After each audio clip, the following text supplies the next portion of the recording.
Hey guys, tonight we're stepping into the worn leather shoes of a cave woman, and trust me, you probably won't survive the first menstrual cycle without proper moss placement. So, before you get comfortable, take a moment to like the video and subscribe, but only if you genuinely enjoy what I do here.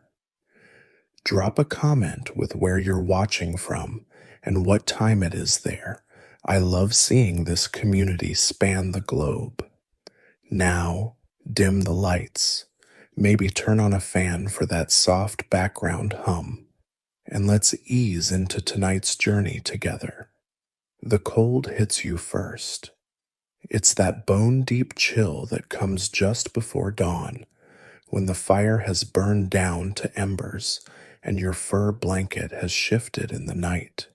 You're awake now, whether you want to be or not, because little Erg has decided that screaming is the best way to greet the morning. He's your youngest, barely walking, still nursing, and apparently convinced that volume equals love. You sit up slowly, your joints protesting after sleeping on packed earth covered with dried grasses. The cave smells like smoke, sweat, and something that might be yesterday's leftover auroch stew, or it might be your mate, Grok, who's snoring beside you with the dedication of someone who definitely isn't getting up to help with the baby. Around you, the extended family begins to stir. Your mother-in-law grunts from her corner, a sound that could mean good morning or I'm judging your parenting skills, depending on her mood. Your sister's kids are already awake, poking at the fire with sticks they definitely shouldn't have. This is your wake-up committee, 15 relatives crammed into a limestone hollow, all with morning breath that could drop a mammoth. You scoop up Erg before his wails wake the entire valley. The sun hasn't even cracked the horizon yet, but your day has officially begun. Outside the cave entrance, you can hear the early birds starting their chorus. They're probably gossiping about which berries are ripest. Lucky creatures with their simple lives. Your stomach growls, reminding you that last night's portion of stringy rabbit wasn't exactly filling. But before you can even think about food, there's water to fetch, the fire to rebuild, and approximately 7 other children who need supervision before they eat something poisonous or poke each other's eyes out with those sticks. You strap Erg to your chest with a leather sling you've perfected over 3 children. He immediately grabs a handful of your hair, which you've learned to braid tightly for exactly this reason. Your feet find the familiar path down to the stream in the pre-dawn darkness. Every morning starts this way, you and the other women making the first trek while the men prepare their hunting gear. The science folks call this division of labor complementary foraging strategies, but you just call it Tuesday. What they don't mention in those archaeological papers is how your back already aches, how your breasts are sore from nursing, and how you're calculating whether you can make it to the berry patches before Erg needs feeding again. The stream is freezing, naturally. You fill the leather pouches quickly, watching for predators in the gray morning light. That rustling in the bushes could be a fox, could be a bear, could be your imagination running wild because you've heard too many stories about women who went to fetch water and never came back. Historians still argue whether Paleolithic women faced more danger from predators or from childbirth complications. Cheerful thought to start your morning. By the time you return to the cave, The sun is painting the sky pink and orange. The men are awake now, dramatically stretching and discussing today's hunt like they're planning a military campaign. Your eldest daughter has already started grinding yesterday's gathered seeds with the flat stone. She's 9 summers old and knows the routine better than some adults. You pass Erg to your mother in law, who takes him with that universal grandmotherly expression of finally something I can criticize you about while cuddling. The fire needs building up, so you arrange the kindling just so, blowing gently on the embers until they catch. Fire is life out here for warmth, protection, cooking, and those late night gossip sessions that keep everyone sane. Your morning has officially begun, and the sun isn't even fully up yet. Just another day in the Paleolithic paradise, where sleeping in is a concept that won't be invented for another 30,000 years. The real chaos begins when all the children wake up properly. You've got your three, Erg the Screamer, Flower who's 6 and thinks she knows everything, and Rock who's 4 and communicates primarily through grunts and pointing.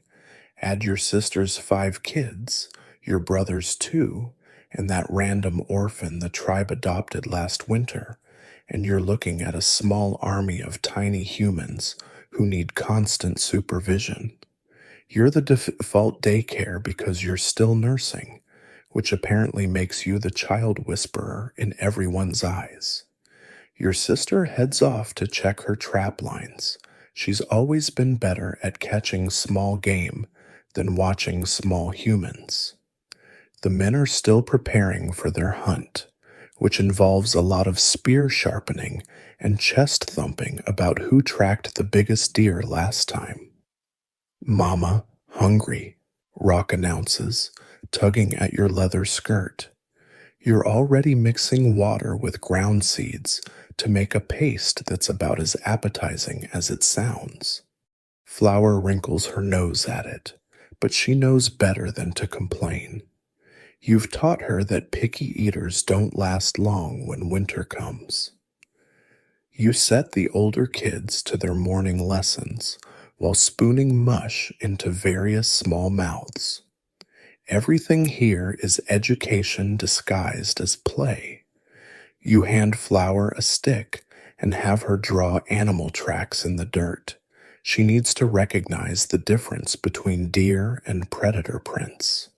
Rock gets pebbles to sort by size, building those fine motor skills he'll need for tool making.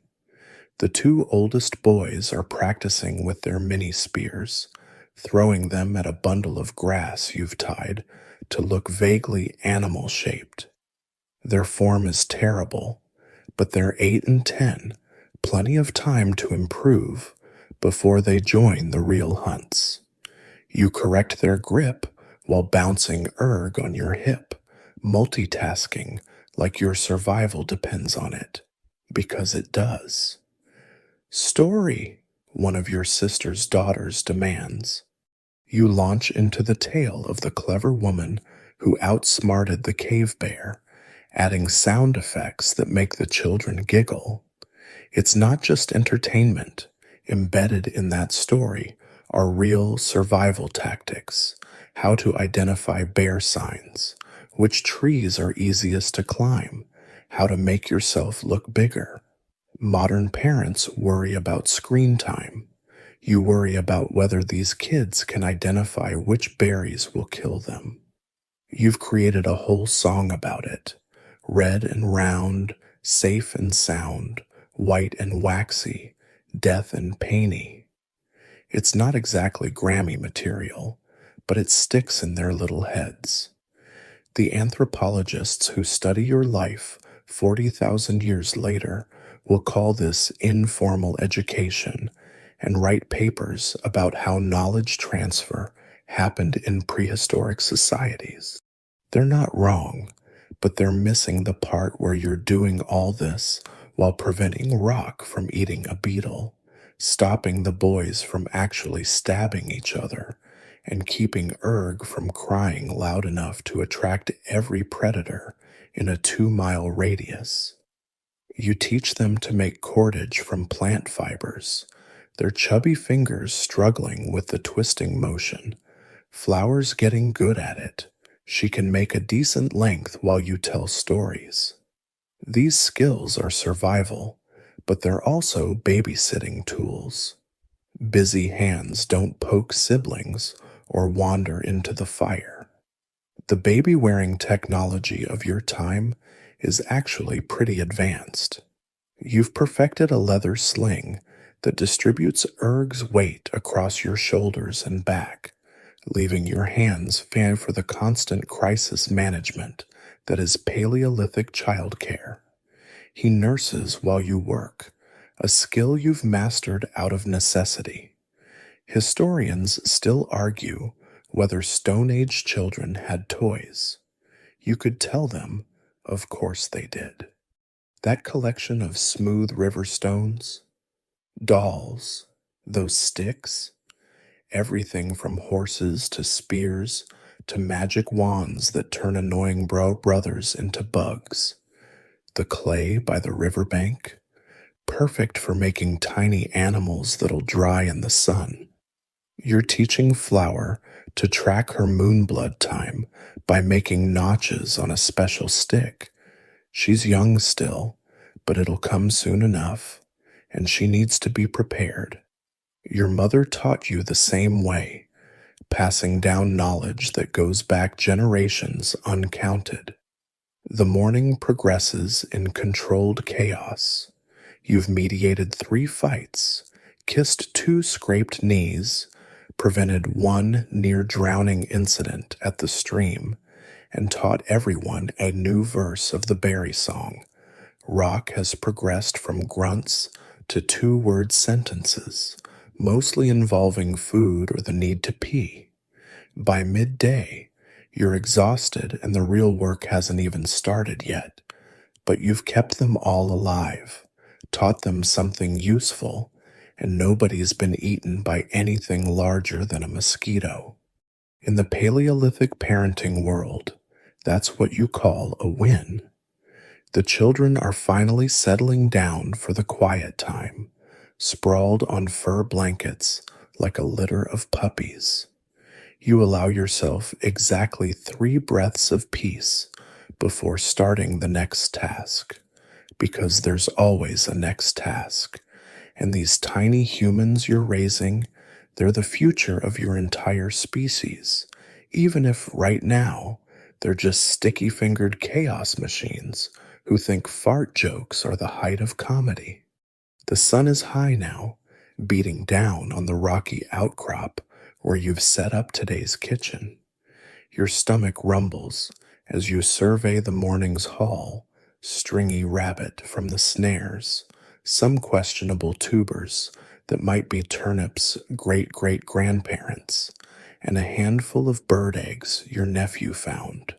Iron Chef. This is not, but you'll make it work. You always do. You've dragged the kids along because leaving them unsupervised is how you end up with experiments involving fire and someone's eyebrows. They're arranged on a flat rock, watching you like you're about to perform magic. In a way, you are. Turning this collection of raw ingredients into something that won't give everyone explosive diarrhea is basically alchemy. The fire pit is already lined with stones you've been heating since dawn.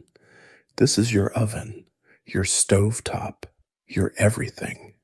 You drop the rabbit into a leather pouch filled with water, add some wild garlic and herbs you gathered yesterday, then use wooden tongs to transfer the hot stones into the pouch.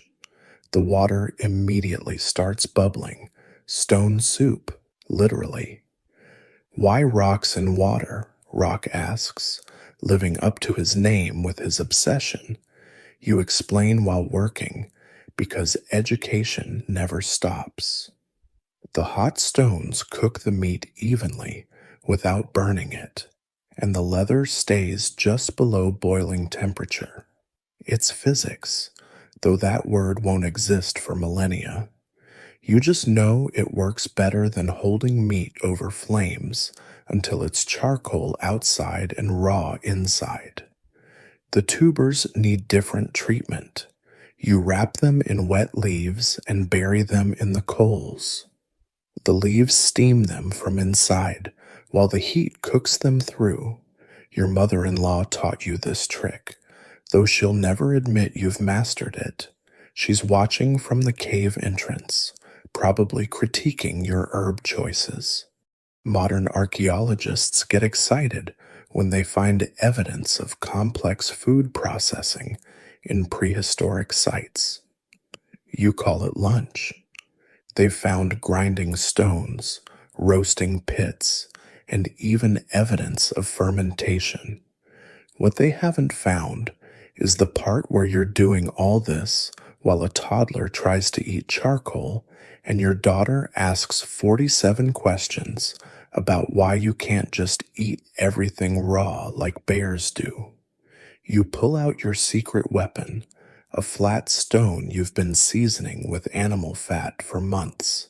It's your prehistoric non-stick pan. The bird eggs go on it, along with some wild onions so pungent they make everyone's eyes water. Flour holds her nose dramatically, but you know she'll eat them. Hungry kids lose their pickiness fast. When Papa bring mammoth, one of the boys asks hopefully. You snort.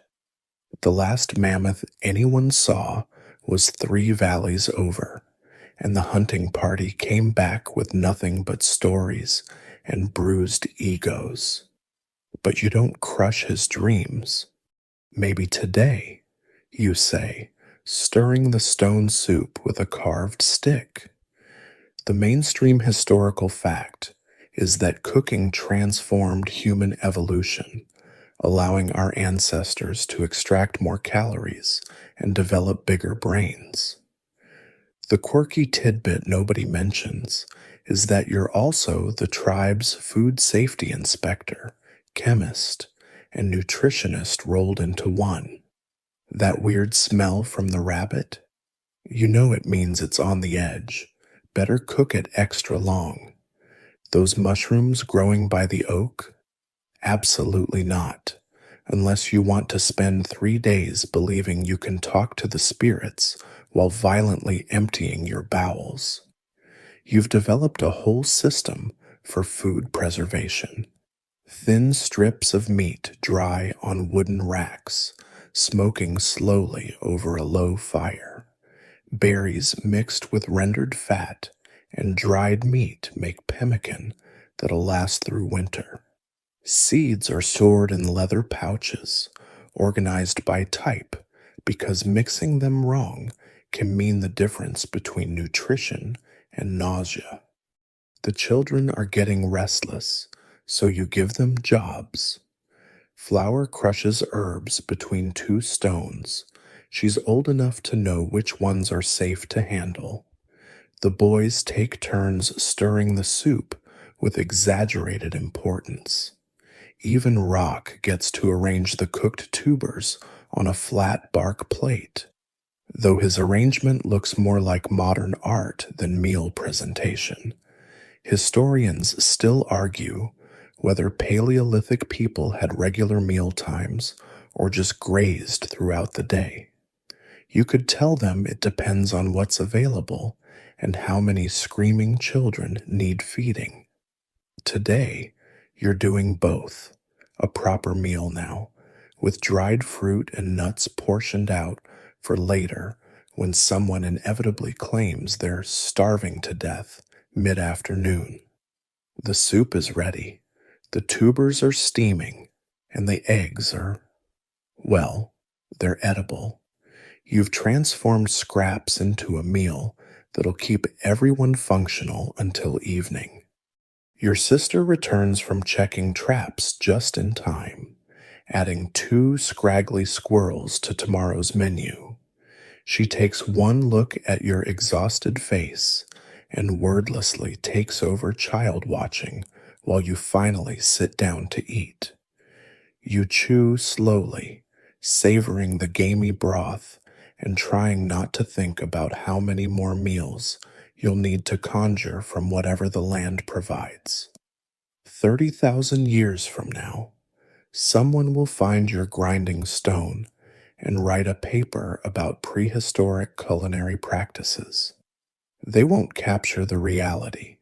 You, covered in soot and sweat, performing daily miracles with fire, stones, and stubbornness.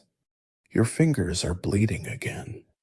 The bone needle slips, punching another hole in your thumb to match the collection you've been building all afternoon. You suck the wound while glaring at the half-finished winter coat that's fighting you every step of the way. The children are napping, finally, giving you precious time for the work that keeps your family from freezing when the snows come. The fur is from a deer Gruck brought down last week. You scraped it clean with a flint blade until your arms burned, then chewed the edges soft because that's how you learned from your mother and her mother before her. Your jaw still aches from that particular joy. Now comes the hard part, turning this stiff hide into something wearable. You're using sinew thread, pulled from the same deer and dried until it's strong as modern fishing line. The needle is carved from a bird bone, polished smooth and sharp. It took you 3 tries to get the eye just right, too big, and the sinew phrase, too small, and you can't thread it while also managing whatever crisis the kids have created. Flower watches from beside you, learning by observation. She's practicing on scraps, making what she insists is a pouch, but looks more like abstract art. You guide her hands, showing her how to push the needle at just the right angle, how to keep the stitches tight and even. Her tongue pokes out in concentration, the universal expression of childhood focus. Why not use skin only? She asks, struggling with a particularly stubborn section. You explain while working your own seam. Skin alone cracks and stiffens. The fur layer traps air, creates insulation. You've learned to position the fur direction for maximum warmth, overlapping like roof shingles to shed rain. It's engineering, though you just think of it as keeping your babies from turning blue come winter. The anthropologists who'll study your needlework millennia later will be amazed by the sophistication. Tailored clothing, they'll call it, evidence of abstract thinking and planning. They're not wrong, but they're missing the part where you're doing calculus in your head, figuring out how to cut pieces that'll fit a growing child through at least 2 winters, because deer don't exactly grow on trees. You've developed a whole system over the years. Summer clothes are brain-tanned until they're soft as butter, decorated with berry dyes and shell beads that click when you walk. Winter gear is serious business, layers of fur and leather that can mean the difference between life and hypothermia. You even know how to waterproof seams with pine pitch and charcoal, a recipe passed down through the women like a state secret. Your reputation for needlework has spread. Other women come to you with questions, examining your stitches like they're reading sacred texts. Last month, a woman from 2 valleys over traded 3 days of childcare for your lesson on making boots that don't fall apart after one muddy trek. The knowledge exchange is currency out here. The bone needle sings through the hide, Now that you've found your rhythm, you're adding something special to this coat, a design of running deer worked in dyed porcupine quills. It's not just decoration. When Little Rock wears this, everyone will know whose child he is, which family protects him. The patterns tell stories. This design says, grandson of the woman who survived the bad winter, son of the best spear thrower, protected by the deer spirits. Historians still argue whether Paleolithic people had fashion sense or just functional clothing. You'd laugh at that. Of course, there's fashion. Your sister always adds red ochre designs to her summer wrap. That woman from the Riverside clan puts feathers on everything like she's trying to fly away from her mother-in-law. And everyone notices when someone shows up to a gathering in badly fitted skins. It's gossip fodder for weeks. You're also the tribe's cobbler, weaver, and textile engineer rolled into one. Those Venus figurines archaeologists get so excited about. Half of them are wearing woven skirts or caps you'd recognize. You've been experimenting with plant fibers, twisting them into cordage, then weaving them into nets and baskets. Your latest creation is a baby carrier that distributes weight better than the old style. Your back thanks you daily. The quirky historical tidbit is that you've probably invented several textile techniques that won't be discovered for thousands of years. That waterproofing method? Your grandmother's grandmother figured it out. The way you're setting up a primitive loom between two trees to make rough cloth from nettle fibers? Pure innovation born from necessity and too many naked children. Erg wakes up crying. Of course, just as you're navigating a tricky curve in the pattern, you set the work aside carefully, lose that needle, and you're spending hours carving a new one. He's wet, naturally, and now your beautiful workspace smells like baby pee. The glamorous life of a Paleolithic fashion designer. You change him with practiced efficiency, using moss and soft leather in a system that works better than you'd expect. Then it's back to the needle, racing against time before the others wake.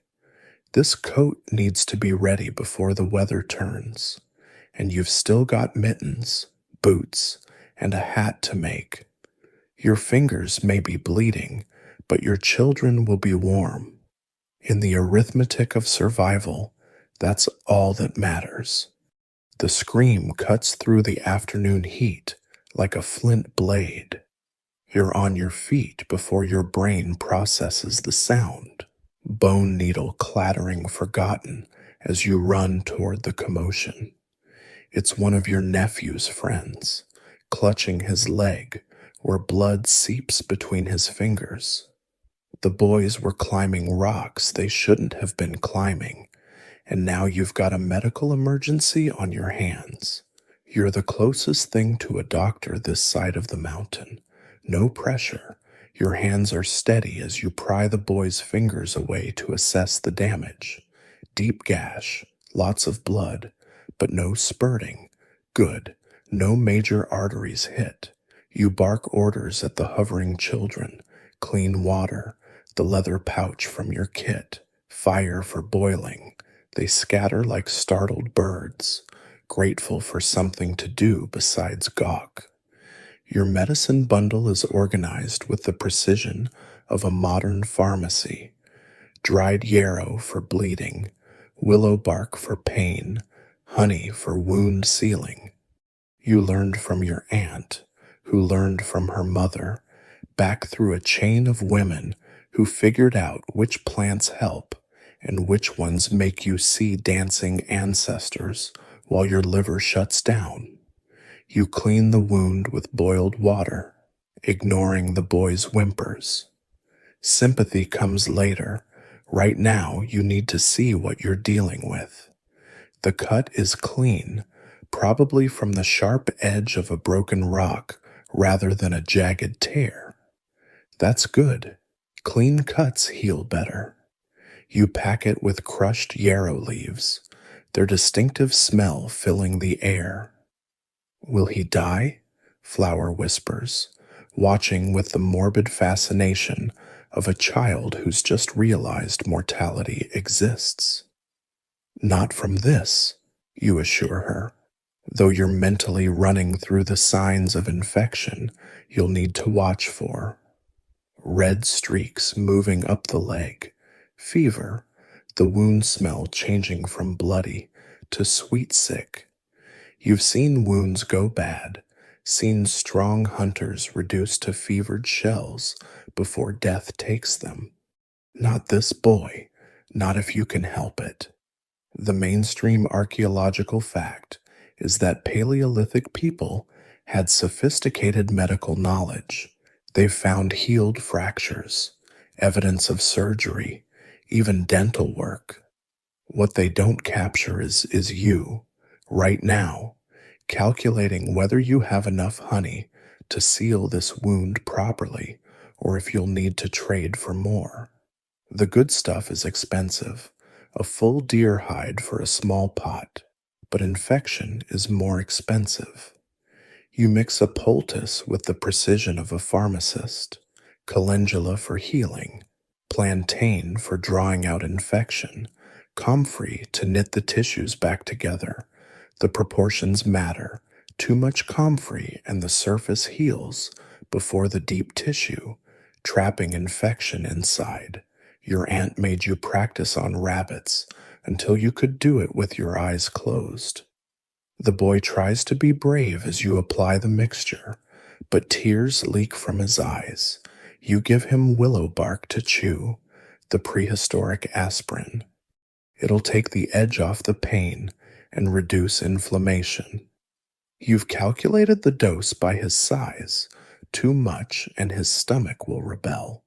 Too little and he'll be screaming all night. Story, you command, and Flower launches into the tale of the brave hunter who survived the mountain lion. It's part distraction technique, part medical education.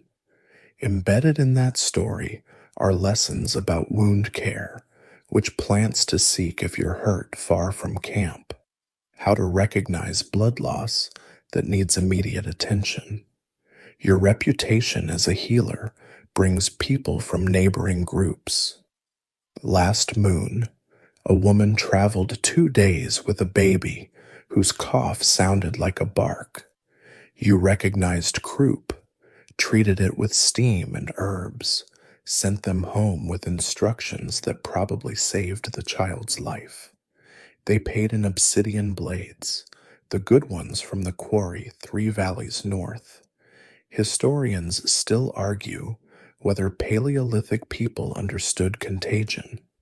You'd tell them about how you isolate people with certain illnesses, how you've noticed that the bloody cough spreads through families, how wounds touched by dirty hands fester more often. You don't have germ theory, but you have 30 years of pattern recognition. You're also the tribe's dentist, using carved sticks to clean infected teeth, packing cavities with pine resin mixed with herbs. The midwife, who's delivered dozens of babies with lower mortality rates than some modern countries.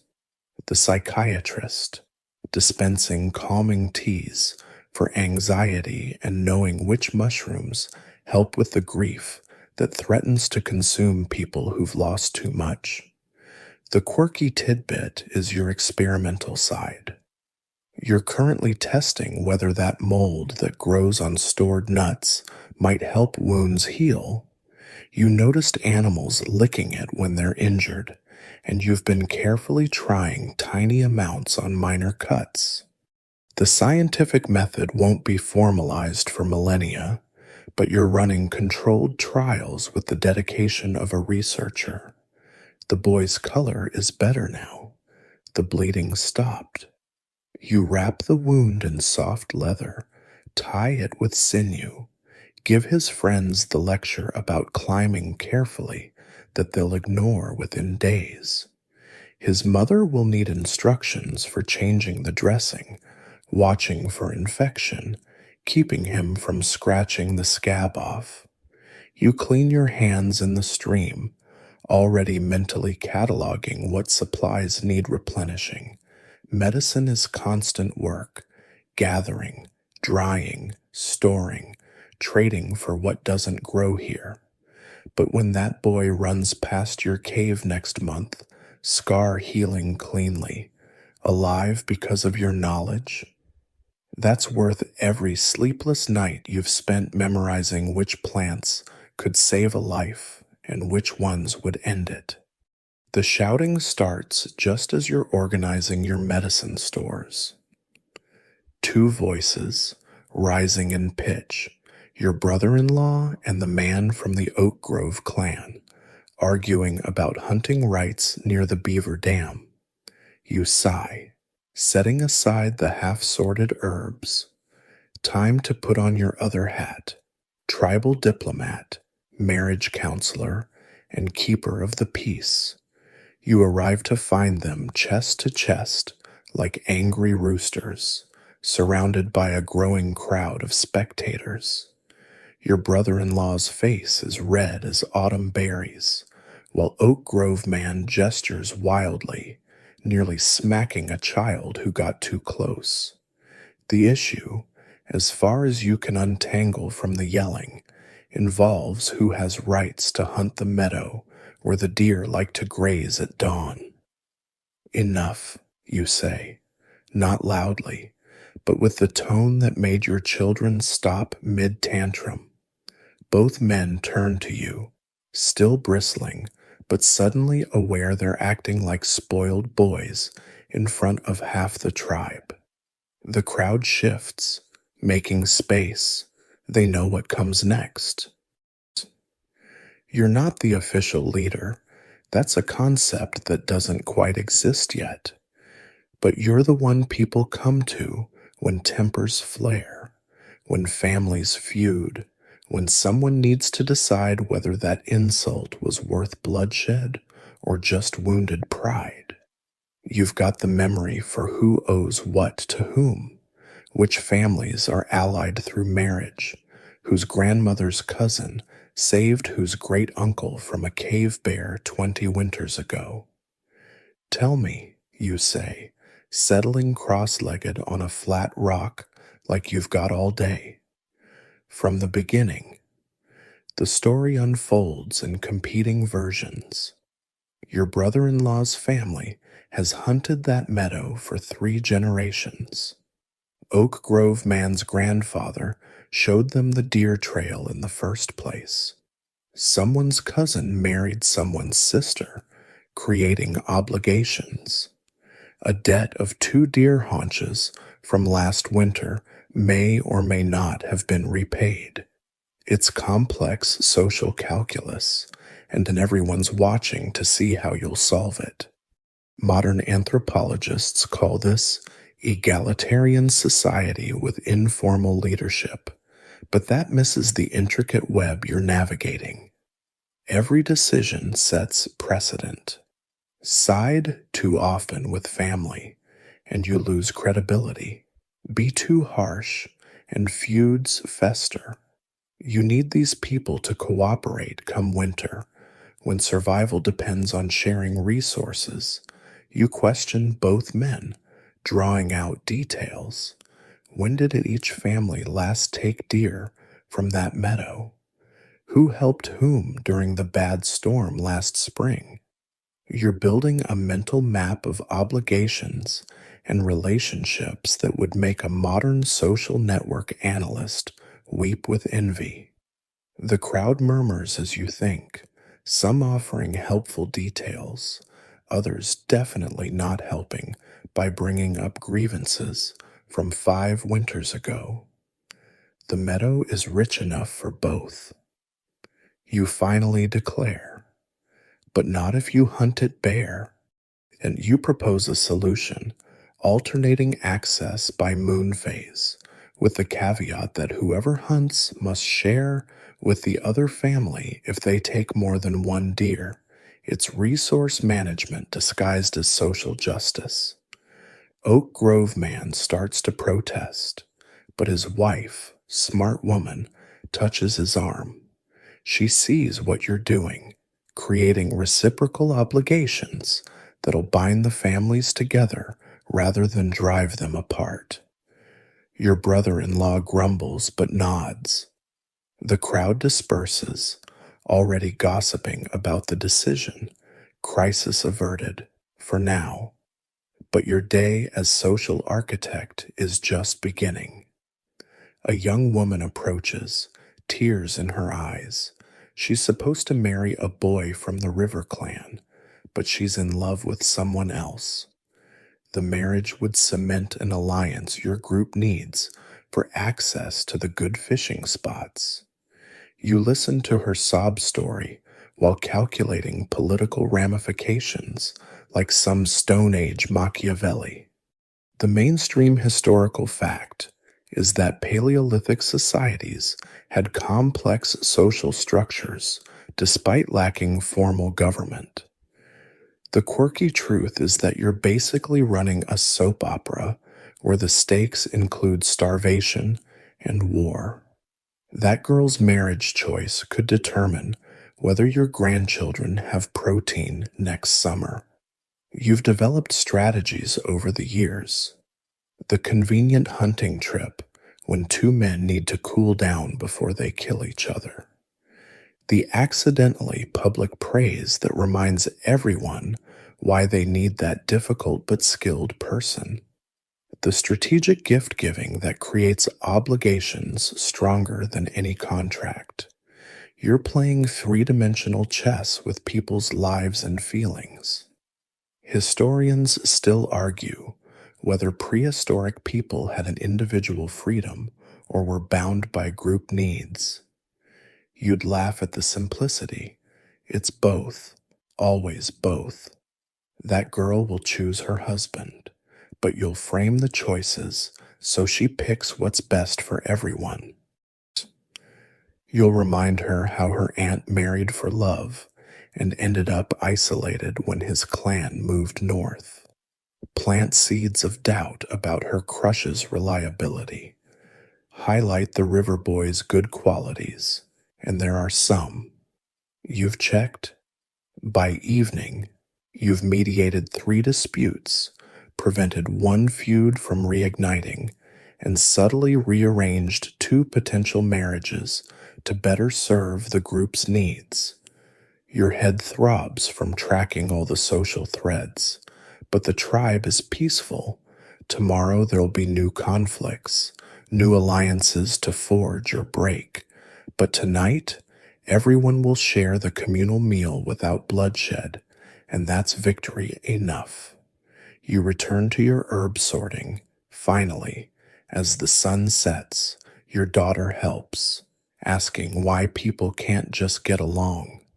You explain about resources and relationships, pride and survival, the delicate dance that keeps 40-some humans cooperating instead of killing each other. She nods seriously, absorbing lessons she'll need when it's her turn to hold the web together. The moon is rising full and bright when you feel the familiar pull in your bones. Tonight's the night, the monthly ceremony that keeps your tribe connected to forces bigger than the daily struggle for food and warmth. You've been preparing all day, gathering the sacred herbs, mixing the red ochre with bear fat, making sure your shell necklace catches the light just right. The other women look to you now, the keeper of rituals, the one who remembers the old words. You start the fire in the ceremonial circle, using the special techniques passed down through generations. No quick start kindling here. This fire must be born from friction, from effort, from intention. Your hands move automatically through the motions while your mind runs through tonight's ceremony. 3 girls are ready for their first blood celebration. 2 women need cleansing after difficult births, and old Mara insists the spirits told her something important about the coming winter. The smoke from the sacred herbs makes your eyes water as you arrange them in the fire. Mugwort for dreams, sage for clarity, and something your grandmother called spirit leaf that makes everything feel more significant. You're not just the ritual leader, you're the chemist who knows exactly how much of each plant creates the right atmosphere without making anyone sick. Women begin gathering as darkness falls. They come with offerings, the best berries, a particularly perfect shell, locks of their children's hair. You accept each gift with the gravity it deserves, arranging them on the altar stone. Your apprentice, a sharp-eyed girl named Fern, watches every move. She'll need to know this when your bones are too old to dance. Sisters, you begin, your voice carrying across the circle. The formal language feels different in your mouth, older, heavier with meaning. You tell the story of the first woman who pulled the moon down to create the tides of women's bodies. It's biology wrapped in mythology, explaining menstruation in terms that make sense to people who see spirits in every shadow. The 3 girls step forward, nervous and proud. They've been isolated in the women's hut for 4 days, learning the mysteries from the elders. Now they're ready for recognition, for their official welcome into the fellowship of bleeding women. You paint their faces with the ochre mixture, each design you link to their family line. The patterns will be recreated on cave walls, ensuring their transition is remembered. Modern archaeologists find these Venus figurines and goddess statues and argue about fertility cults. They're not wrong, but they're missing the practical side. This ceremony is also sex education, birth control instruction, and group therapy rolled into one. While you're invoking the moon goddess, you're also teaching those girls how to track their cycles, which herbs prevent pregnancy, what to do if birth goes wrong. You lead the dancing, your body moving in patterns that tell stories without words. The hip sway that mimics childbirth, the arm movements that show grain gathering, the foot stamps that drive away evil spirits. The other women join, creating a circle of movement that's hypnotic in the firelight. Even old Mara creaks through the motions, claiming her joints predict weather better than any spirit message. The mainstream historical fact is that Upper Paleolithic peoples had religious practices. They found burial goods, cave art, ritual objects. The quirky bit is how practical it all is. That red ochre isn't just symbolic, it has antimicrobial properties. The isolation of menstruating women isn't about them being unclean. It's about giving them rest during a time when iron loss makes them vulnerable. The rituals encode survival information in unforgettable ways. Dreams are serious business in your world. You've trained yourself to remember them, to parse their symbols for practical meaning. That recurring dream about wolves usually means someone's spotted tracks near camp. Dreams of flooding preceded the spring when the river jumped its banks. You're part shaman, part psychologist, interpreting the collective unconscious of your tribe. The spirits speak of cold, Mara announces during the prophecy portion of the evening. You nod seriously while mentally noting her joints probably hurt. They always do before weather changes. But you weave her prediction into the ceremony, reminding everyone to finish their winter preparations. Spiritual authority backing practical advice works better than nagging. Historians still argue whether Paleolithic religion was shamanic, animistic, or something else entirely. You practice all of it, talking to plant spirits before harvesting, thanking animals for their sacrifice, reading signs in cloud formations and bird flight. It's not superstition when noting which birds fly south actually helps predict weather. You're encoding generations of observation in memorable, meaningful ways. The ceremony winds down as the moon reaches its peak. You dismiss the women with blessings, reminders about next month's gathering, and subtle suggestions about who should bring extra food for sharing. The three new women walk differently now, initiated into mysteries that are equal parts sacred and practical. You bank the fire carefully, saving the ritual coals to start next month's ceremony. Your apprentice helps clean up, asking questions about the symbolism. You explain while packing away the sacred items, each stored with herbs to keep insects away. She's learning not just the what, but the why. How rhythm and repetition help people remember. How ceremony builds community. How mystery and practical knowledge interweave. Tomorrow you'll go back to skinning rabbits and mediating disputes. But tonight you've connected your tribe to something eternal, something that links them to ancestors past and descendants future. The moon watches as you make your way back to your sleeping furs, ritual paint still itching on your skin, carrying the responsibility of keeping the old ways alive for one more generation. Blood streaks down your thigh as you wake, and you mutter the kind of curse that won't be written down for another 30,000 years. Perfect timing, right when you need to gather those roots from the far hillside, and your back already aches from yesterday's hide-scraping marathon.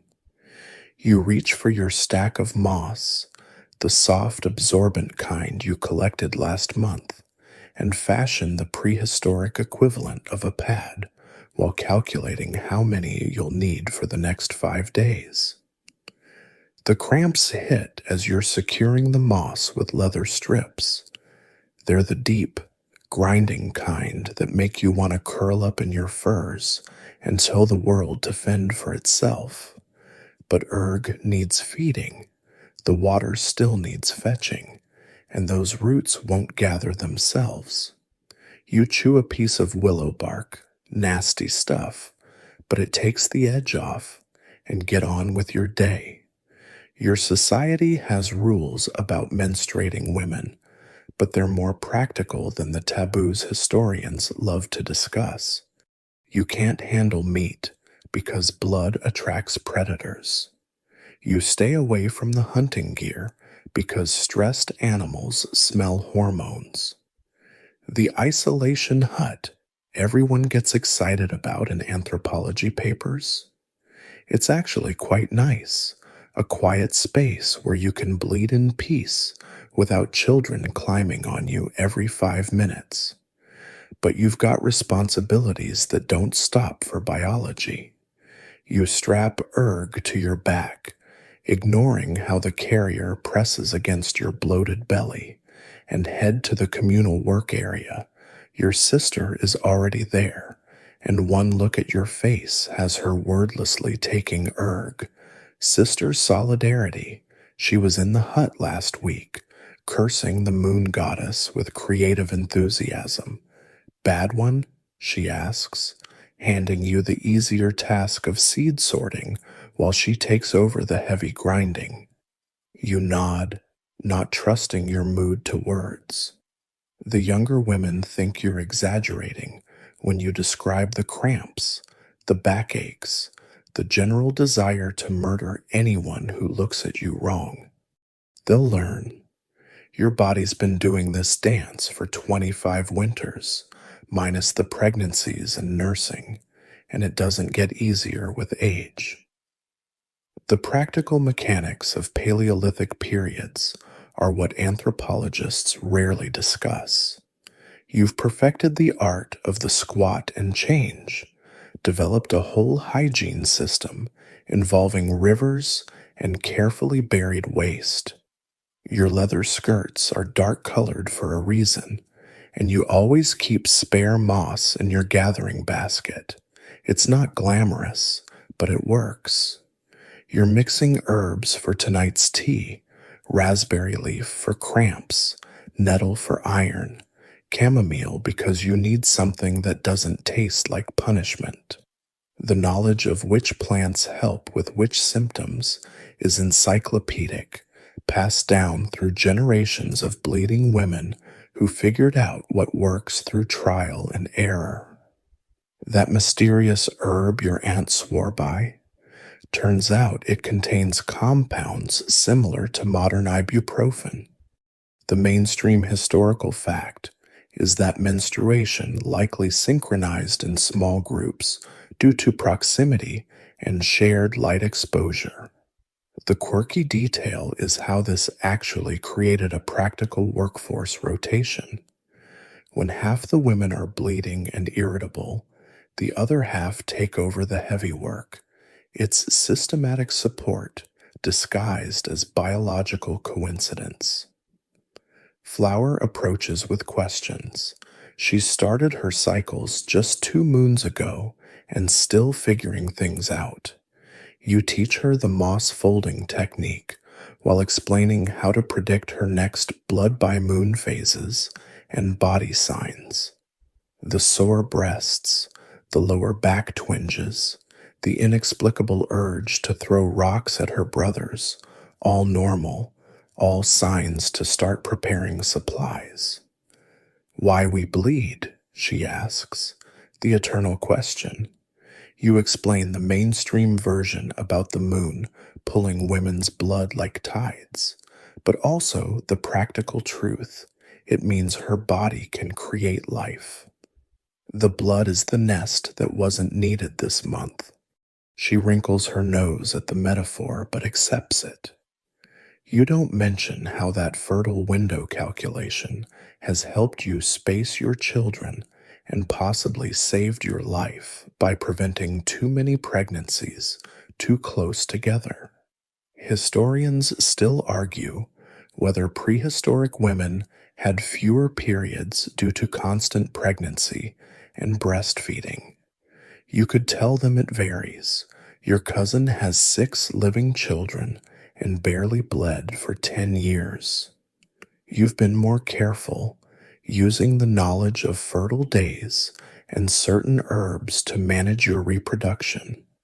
3 children are enough when each pregnancy might kill you and each child needs intensive care just to survive their first winter. The day drags on, punctuated by trips to change your moss and waves of cramps that make you grip whatever's nearby. But you power through, gathering, teaching, tending, because that's what you do. Paleolithic life doesn't pause for periods. Predators don't care that you're bloated, and children need feeding regardless of your hormonal state. By evening, you're exhausted in that particular way that comes from functioning through pain all day. Your sister helps with dinner while you curl up with your herbal tea, finally allowing yourself a moment of weakness. Tomorrow will be better. The worst is usually the first 2 days. And if not, well, you've got enough moss thus stored and enough willow bark to get through anything. The other women share knowing looks as you shuffle to your sleeping furs early. They've been there, they'll be there again. It's the price of being the sex that can create life, the bleeding reminder of potential that comes with pain. You fall asleep calculating whether you have enough supplies to get through this cycle, already planning tomorrow's lighter workload. Because periods or not, life goes on, and you'll meet it standing, even if you're slightly hunched and extremely cranky. The pain starts low in your back, rippling forward in waves that make you grip the birthing rope until your knuckles go white. This is your fourth time on this particular journey, but familiarity doesn't make it easier. If anything, knowing exactly what's coming makes it worse. You're in the birthing hut, surrounded by women who've done this dance before, their faces calm even as you want to scream at the moon goddess for designing such a terrible system. Your mother squats beside you, pressing her fists into your lower back right where it helps most. She delivered 8 babies and lived to tell about it, a feat that makes her something of a celebrity in the birthing world. Your sister feeds you sips of the special tea between contractions, the one with herbs that supposedly speed things along, but mostly just tastes like dirt and hope. Walking helps, your aunt suggests, and you want to throw something at her, but you don't have the energy.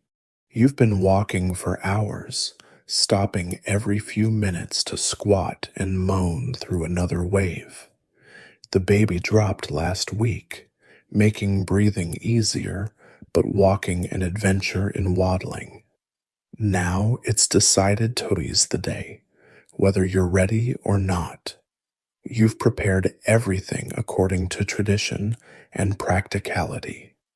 The birthing hut is clean, fumigated with smoke from herbs that kill bad spirits and, coincidentally, bacteria, fresh moss for catching blood, boiled leather strips for tying the cord, a flint knife so sharp you tested it on your own hair. The preparation helps psychologically, even when your body feels like it's trying to turn itself inside out. The contractions are coming faster now, barely time to breathe between them. You shift positions constantly, squatting, kneeling, hanging from the rope tied to the roof beam. Modern birthing positions aren't so modern after all. Gravity helps, movement helps, and lying flat on your back is for people who want to make things harder than necessary. I see hair, your mother announces, and suddenly everyone's energy shifts. This is the dangerous time, when things can go wrong fast. You've attended enough births to know the risks: babies stuck wrong way, cords wrapped around necks, bleeding that won't stop. The woman from the Pine Grove clan died last summer. Baby trapped sideways, despite all efforts. You push that thought away and focus on your body's demands. The mainstream historical fact is that Paleolithic infant mortality was high, maybe 50% in the first year.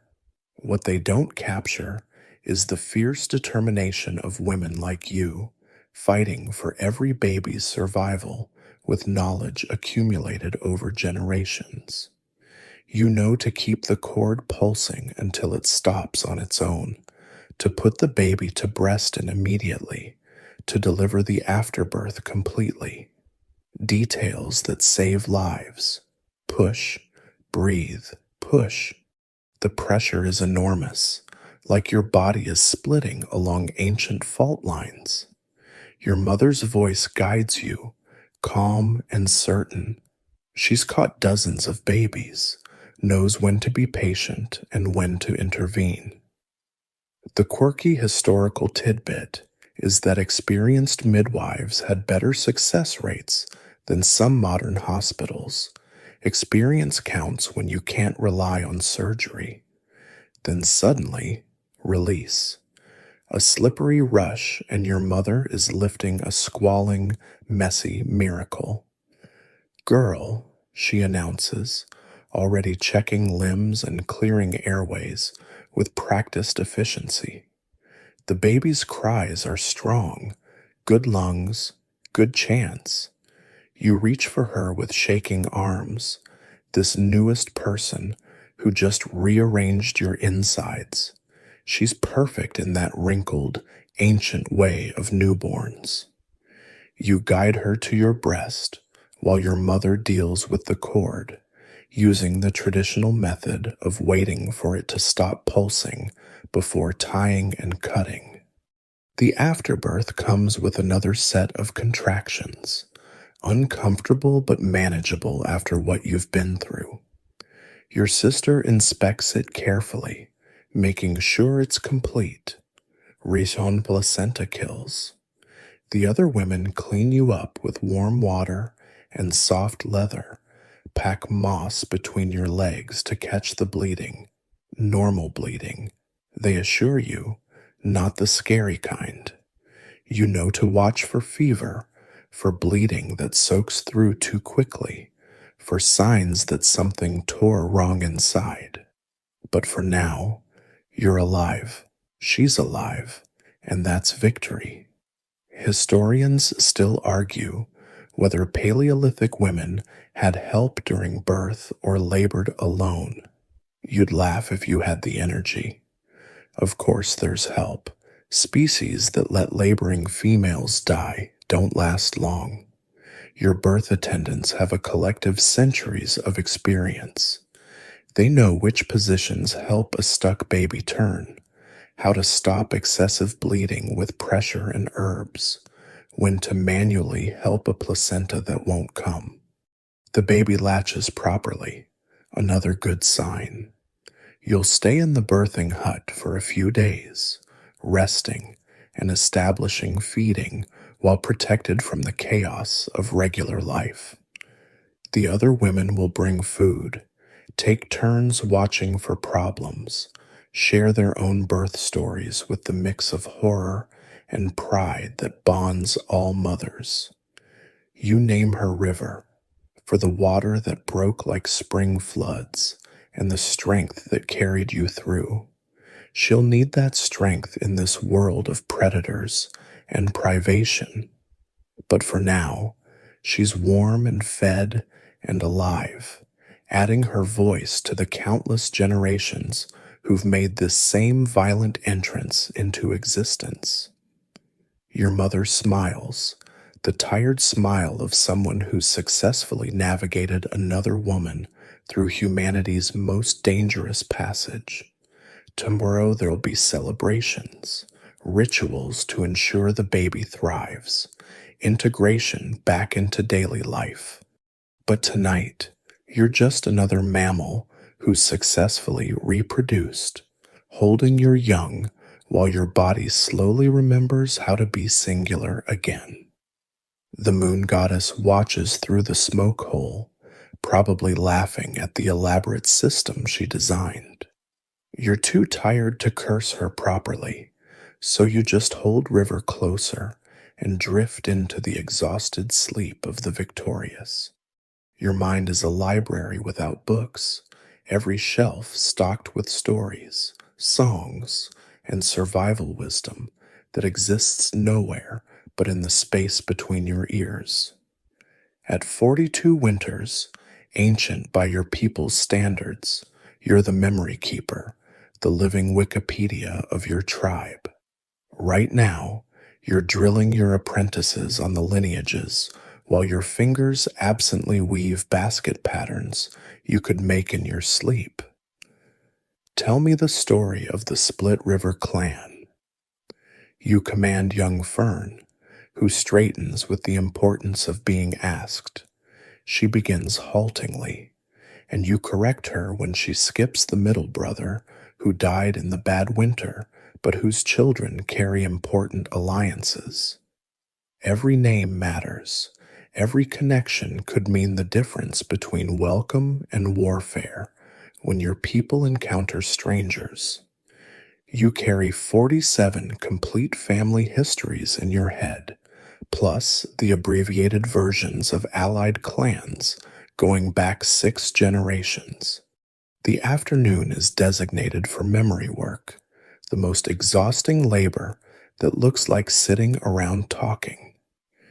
Your brain holds the equivalent of multiple encyclopedias, medicinal plant properties, seasonal indicators, travel routes to resources, crafting techniques, social laws, spiritual practices, historical events, and the vast mythology that encodes it all in memorable narratives. No pressure. Why remember all names? Asks Rock, who's graduated from grunts to complex questions that make you proud and tired simultaneously. You explain while correcting Fern's recitation. Names are power, identity, connection. Knowing that stranger is the grandson of the woman who helped your grandmother through a difficult birth creates instant obligation. Forgetting someone's lineage is insult enough to destroy trade relationships. Your memory literally holds the social fabric together. The mainstream historical fact is that prehistoric peoples had sophisticated oral traditions. The understatement of the millennium: you're maintaining a database that would fill hard drives, all through memory techniques developed over generations. The stories nest inside each other like Matryoshka dolls.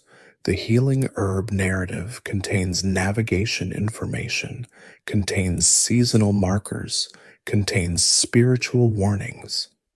You shift to the teaching songs, the ones that embed crucial information in rhythm and rhyme. Red leaf, white flower, death in an hour, purple berry, thorny vine, sweet to taste and safe to dine. The children sing along, unknowingly programming their brains with botanical survival data. You have hundreds of these songs, each one a compressed file of vital knowledge. Now the star patterns, you announce, and watch them groan. But stellar navigation could save their lives if they're ever separated from the group. You teach them the story of the hunter who follows the she-bear, which is really instructions for finding north using the constellation patterns. Every myth has practical application if you know how to decode it. Your mother taught you the memory palace technique before anyone called it that. Each story has a physical location in your mental landscape. The healing knowledge lives in the imaginary grove of medicinal plants. The lineages are stored in a vast imaginary cave where each family has its own chamber. When you need to recall something, you walk through your mental world to its location. The quirky historical tidbit is that you probably have a better trained memory than most modern humans. Without writing, your brain developed phenomenal storage and recall abilities. You can recite 10,000 lines of oral history without hesitation. Remember every plant in a 50-mile radius. Recall weather patterns from decades past. Your apprentices think you have spirit-given powers. Really, you just started training at age 4 and never stopped. Tell the story of the angry mountain, you command, and 3 voices launch into the narrative. It's a crowd favorite, dramatic, scary, with a hero who saves everyone through cleverness. What the children don't consciously realize is they're learning volcanic eruption signs, evacuation procedures, and which areas become safe zones. The story has saved lives for generations. encoding disaster response in unforgettable drama. Historians still argue whether oral traditions preserve accurate information. You'd show them your track record. The story of the Great Water Rising matches geological evidence of floods from 200 years ago. The star that fell and burned the forest corresponds to a meteor strike that left a crater 3 valleys over. Your stories are history, compressed and dramatized, but essentially true. You're also teaching meta-memory skills. How to create mental hooks for new information. How to build narrative chains that pull each other along. How to use rhythm and music to embed data. Your apprentices learn not just what to remember, but how to remember, techniques they'll use to preserve the next generation's crucial knowledge. The afternoon wears on through recitations of craft techniques, the 17 steps to perfect hide tanning, sung to a catchy tune, navigation songs, follow the deer path, past the lightning-struck oak, and social law stories, why we don't marry within the clan, illustrated through a tragedy involving deformed children and general disaster.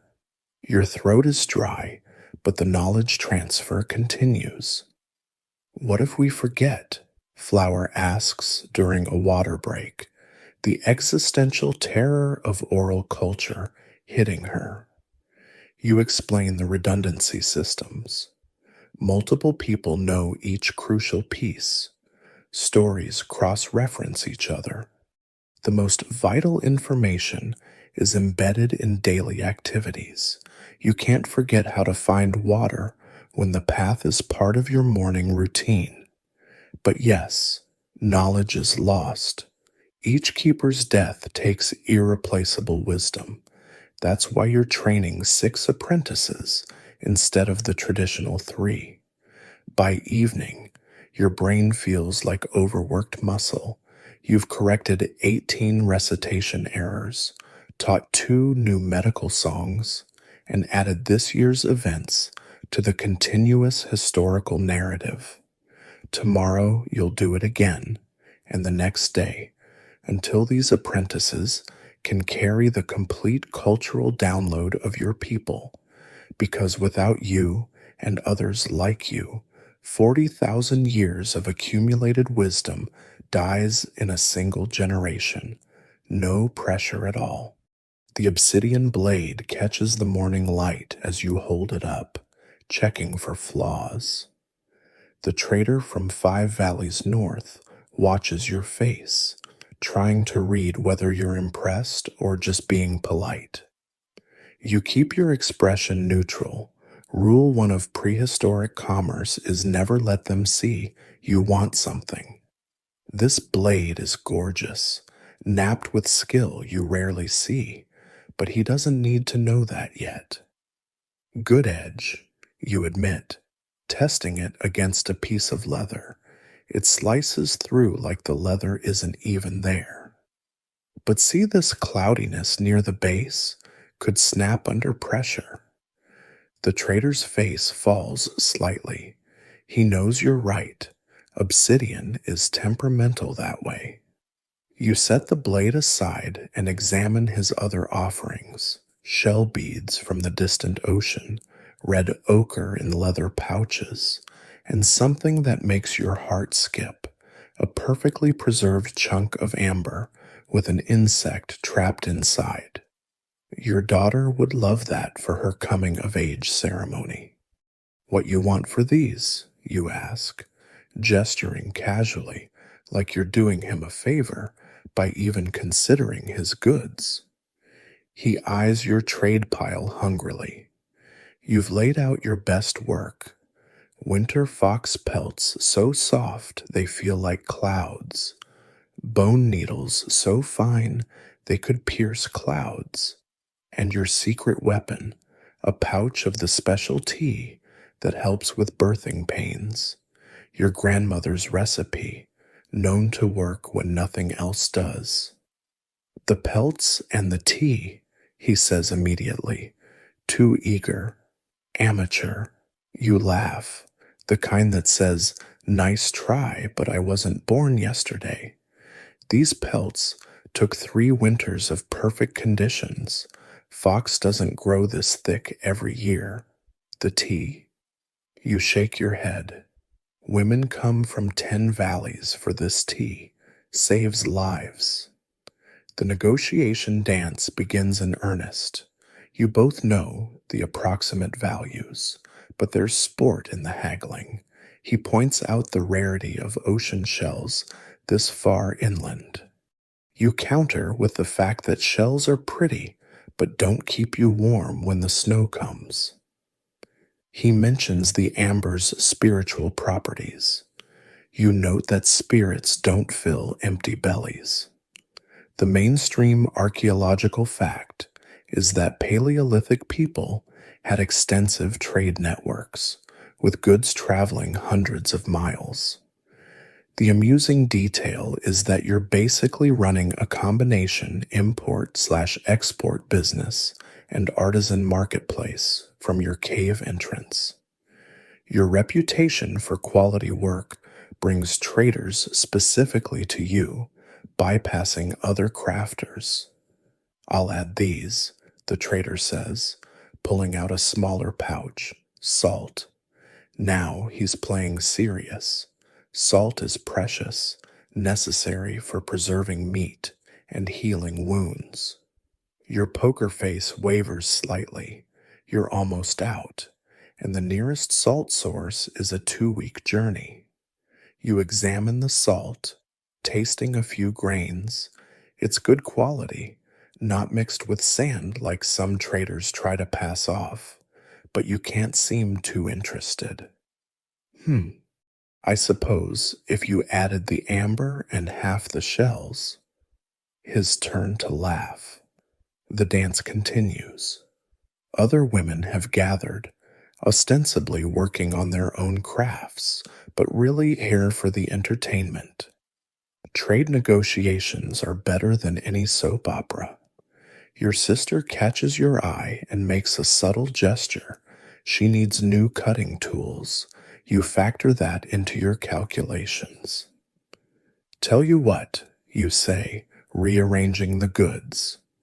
The amber, the good obsidian blade, and the salt for 2 pelts and a small pouch of the birthing tea. I'll throw in 3 bone needles because your woman is pregnant, yes? His eyes widen. How did you know? Because you notice everything, the way he's been unconsciously protective of his middle, the fresh tattoos that mark impending fatherhood, the fact he's even interested in birthing tea. Information is currency, too. Historians still argue whether Paleolithic trade was gift exchange or true commerce. You'd tell them it's both, plus social networking, news distribution, and marriage arrangement all rolled into one. This trader brings more than goods. He carries stories of other clans, weather patterns from the north, warnings about aggressive neighbors, availability of potential spouses. The deal struck. You share the ceremonial meal that seals agreements. He tells you about the mammoth herd spotted moving east, the clan that lost half their members to sickness, the new technique for waterproofing developed by the coastal people. You file every detail away, already calculating how to use this information. You have daughters coming of age? He asks carefully. Ah, there it is. The real reason for his generous salt inclusion. You keep your face neutral while internally cataloging his clan's genetics. Good teeth, strong builds, no visible deformities. His people are known for excellent hunting, but terrible pottery. Could be worse. Perhaps, you say. Your sons? The marriage negotiation is even more delicate than the trade talks. You're not just trading daughters like goods. That's a misconception future people will have. You're weaving alliances, ensuring genetic diversity, creating networks of mutual support. That girl will carry your teachings to another clan, spread your knowledge, maybe save lives with the medicine songs you taught her. By afternoon, you've concluded 3 trades, arranged 2 potential future meetings to discuss marriage possibilities, and gathered enough gossip to keep the clan entertained for weeks. The amber will make your daughter's ceremony special. The obsidian replaces tools wearing to dangerously thin, and the salt ensures preservation of whatever the hunters bring back.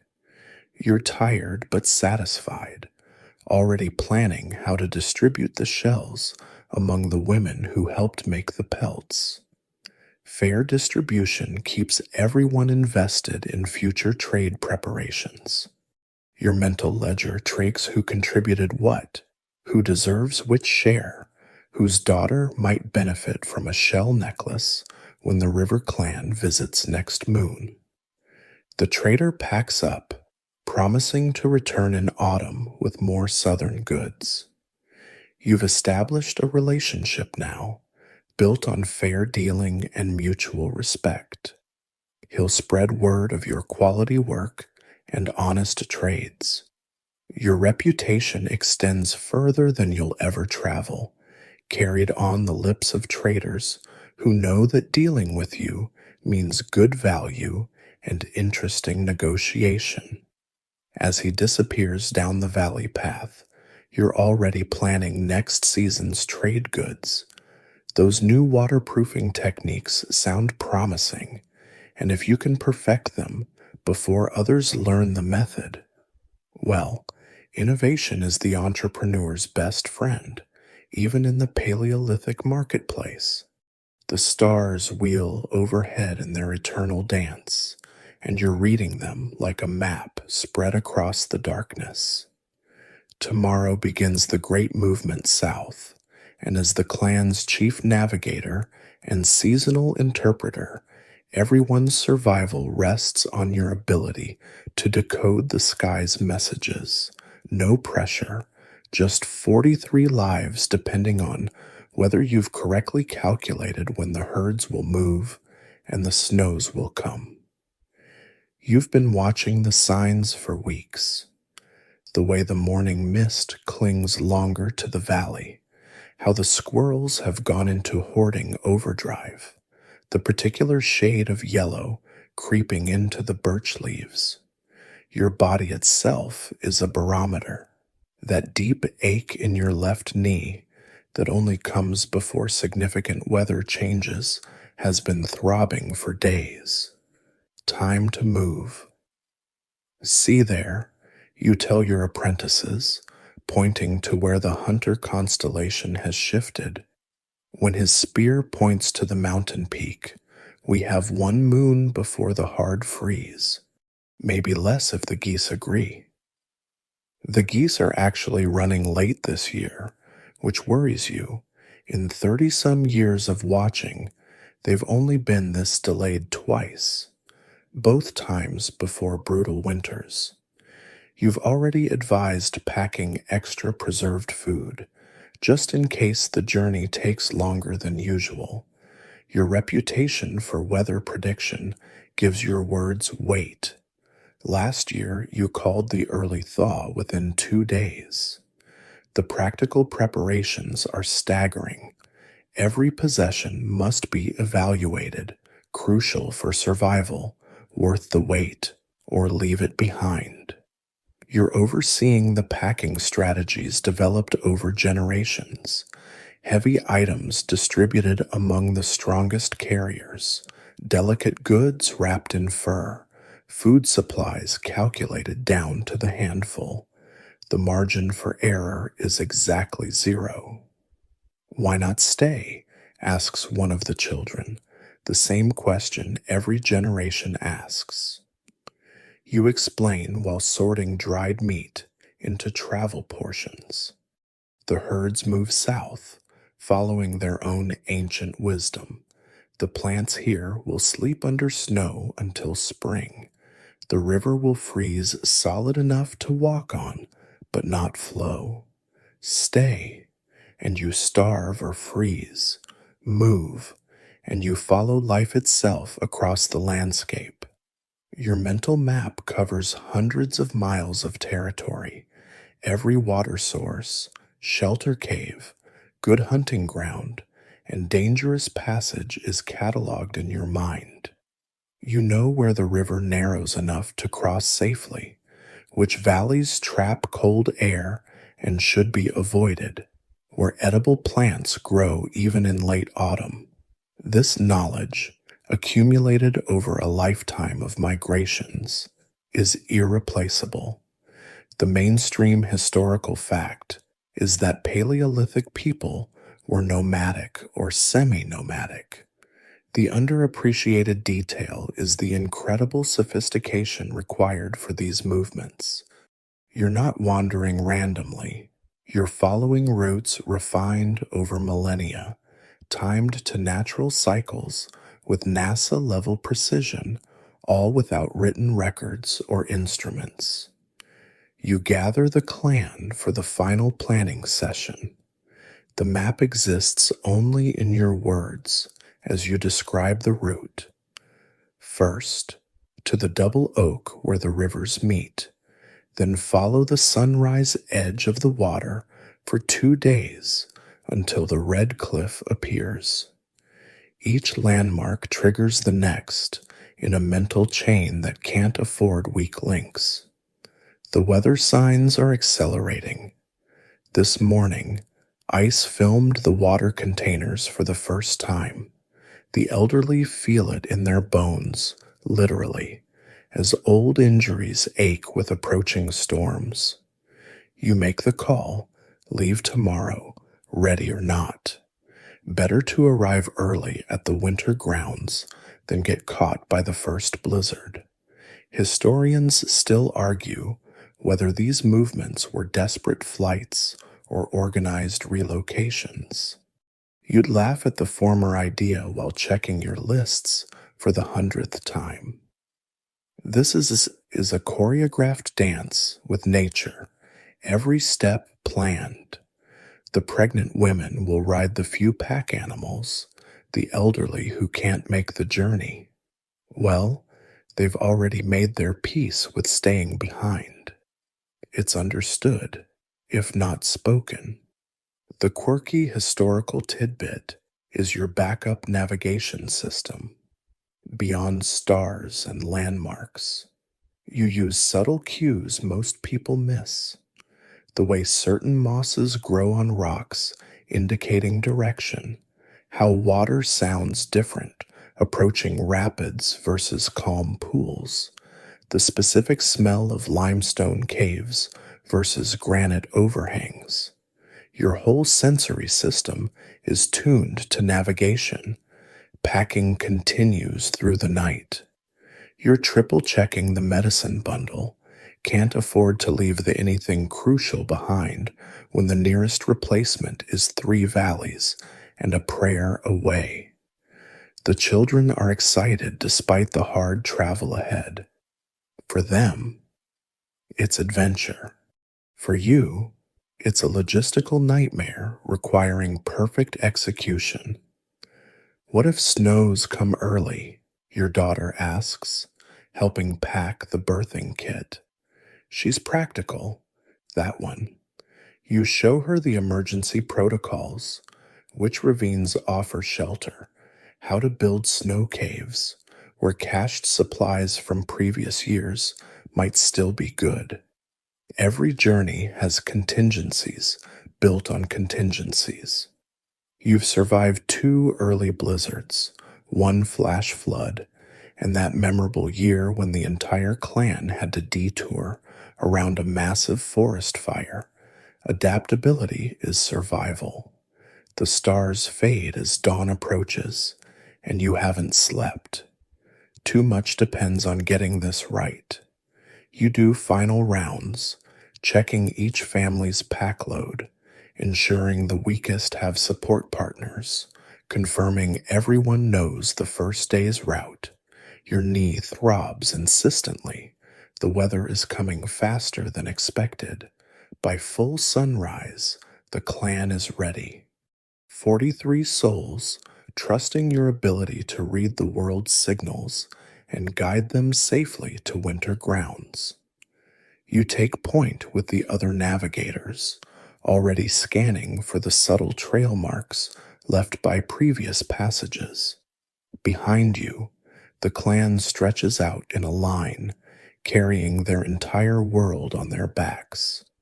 The journey will take 12 days if everything goes perfectly, which it never does. But you've built buffer time into your calculations, planned for the usual delays and disasters. Your job now is to stay alert, constantly reading the land and sky, adjusting the route as needed. One wrong valley could add days. One missed weather sign could be fatal. As you lead your people into the uncertain horizon, you're already noting the signs. Wind from the northwest, clouds building on the mountains, birds flying lower than usual. You'll push hard today. Make extra distance while you can, because your knee is never wrong, and it's screaming that winter is racing you south. Time to move like your life depends on it, because it absolutely does. Your hands are stained red-brown with ochre, and your back screams from crouching in the cave's depths for hours. But you can't stop now. The bison on the wall is almost complete. Just need to capture that sense of movement in the legs, the way they bunch with power before the charge. The flickering torchlight makes the images dance, already alive before you've finished creating them. This deep chamber is your studio, your temple, your legacy. The walls are covered with generations of art, some so old the pigments have fused with the stone itself. You're adding to a gallery that started before your grandmother's grandmother was born. Each artist leaves their mark, their vision, their piece of the eternal story. More yellow, you tell Fern, who's grinding minerals with focused determination. She's proven herself worthy of learning the sacred art, showing both technical skill and the proper reverence. Not everyone can handle the spirits that live in the paint, the ones that guide your hand when you're depicting the animals that feed your people. The pigments are precise recipes. Red ochre mixed with bear fat and blood for permanence. Charcoal from specific woods for the deep blacks. Yellow from particular clay deposits that take days to reach. The binding agents are crucial, wrong proportions, and your work flakes off within seasons instead of lasting millennia. You've seen too many amateur attempts fade to nothing. You're working on the ritual chamber, where the clan gathers for the most sacred ceremonies. The images here aren't just decoration, they're prayers, teaching tools, spiritual anchors. That bison will be touched by hunters seeking its strength. The horse flowing across the ceiling helps young riders understand the animal's spirit.